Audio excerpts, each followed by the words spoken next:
9 বছরের বালক দাঁড়ায় বলে, বাদশাহ যদি অনুমতি দেন আমি আপনার প্রশ্নের জবাব দিব। বাদশাহ হারুন রশিদ তিনি একদিন রাস্তার রাজপ্রাসাদে অনেক বড় বড় আলেমরে দাওয়াত দিলেন। ওলামায়ে কেরামের কাফেলা চলে আসলেন হারুন রশিদের রাজপ্রাসাদে, সুন্দর মেহমানের আপ্যায়নের ব্যবস্থা করলেন। ওলামায়ে কেরাম আপ্যায়িত হলেন, সব খাইয়ে লইয়া রাজপ্রাসাদে বসছেন। বাদশাহ হারুন রশিদ শুধু রাষ্ট্রের নেতা না, আল্লাহর প্রিয় একজন বুজুর্গ মান্দা। তো আলেম বুঝি গায়, এই হুজুরেরা কেমন খাইলেন? আলহামদুলিল্লাহ, মেহমানদারি ঠিকঠাক হয়েছে বলে আলহামদুলিল্লাহ।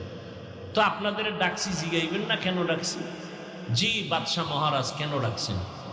কয় বেশি আমার একটা জিনিস জানার জন্য ডাকছি। কি? আমাকে আপনারা সমস্ত আলেমরা বলবেন, আজকে আমাকে ফতোয়া দিয়া যাবেন। আমি বাদশাহ হারুন রশিদ, আপনারা চিনেন তো? কাহা চিনি। আমাকে বলেন আমি জান্নাতি নাকি আমি জাহান্নামী, বাস এটার ফতোয়া দিয়া যাবেন, আর কিছু না। সব উলামায়ে কেরাম এক আওয়াজ দিলেন, কে জান্নাতি কে জাহান্নামী দুনিয়ার কোন আলেমের বলার ক্ষমতা নাই। হ্যাঁ, এতটুকু বলা যাবে, আপনি ভালো কাজ করেন তো জান্নাতের পথে আছেন, জান্নাতি বলা যাবে না। আপনি অন্যায় করেন বলা যাবে জাহান্নামের পথে আছেন, কিন্তু জাহান্নামী বলা যাবে না। বাদশাহ হারুন রশিদ মজাক করে, কথা আমরা খাওয়াই হইল কি? দুঃখ, সমাধান পেলাম না। বিদায় দিবেন ভাব। ঠিক এমন সময় উলামায়ে কেরামের মজলিসে একেবারে পেছন থেকে 9 বছরের একটা বালক দাঁড়ায় গেল।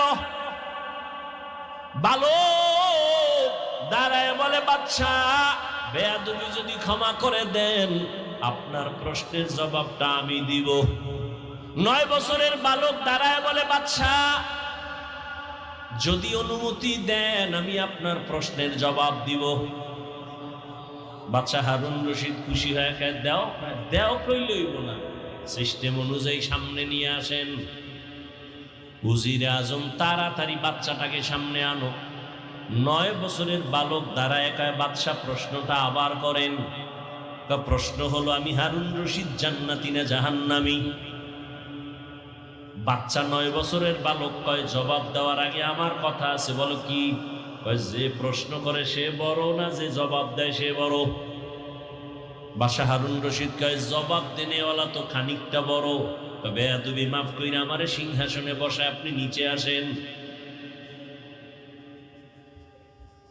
বাদশাহ হারুন রশিদ তো বেয়াদব না, দুনিয়াদার সম্রাট না, সে তো আখেরাত মুখী একজন বাদশাহ। যখনই বলছে ওজিরে আজম রে কয়, তাড়াতাড়ি বাচ্চাটাকে সিংহাসনে আনো, নিচে বিছানা দাও, আমি নিচে বসবো। 9 বছরের বালকের সিংহাসনে বসাইয়া বাদশাহ হারুন রশিদ নিচে গিয়া বসলেন। এবার বাচ্চা 9 বছরের বালক সিংহাসনে বইয়াই ডাক দিয়ে কয়, রে বাদশাহ বেয়াদবি মাফ করবেন। প্রথম আমি আপনাকে বলবো, কোরআনের এলেম থাকলে তো সম্মান এমনই হয়। বুঝেননি কিছু? 9 বছরের বালক প্রথম ইনজেকশন দিয়ে দিল। কোরআনের এলেম থাকলে তো সম্মান এমনই হয়। এত বড় নামি দামি বাদশাহ নিচে বসিয়া 9 বছরের বালকের সিংহাসনে বসাইছে। চেহারায় বসে নাই, আল্লাহর দেওয়া ইলমের বরকতে এখানে বসা হয়েছে। এলমেরা এজাজু করদান বেহিসাব, খলকেরা দাদান জওয়াবে বাসওয়াব, হক না দারদ দোস্তে খলকা জারেনা, নিস্তে ই খসলত একে দিনদারেরা। সম্মান কে দেয়? আল্লাহর দেওয়া সম্মান কত দামি জানো?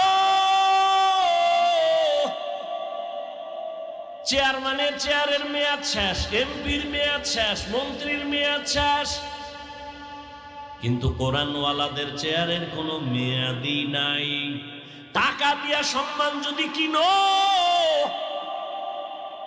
প্রথমে ফুলের মালা, ফাইনালে জুতার মালা। আর আমার আল্লাহ যদি সম্মান দেয়, দুনিয়ায় বাদশাহ, পরকালেও বাদশাহ।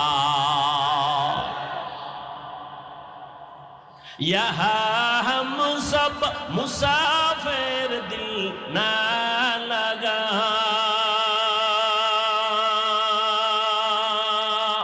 अहले दिल की नजर से रूह करता जा, यहाँ हम सब मुसाफिर दिल ना लगा, अहले दिल की नजर से रूह करता जा,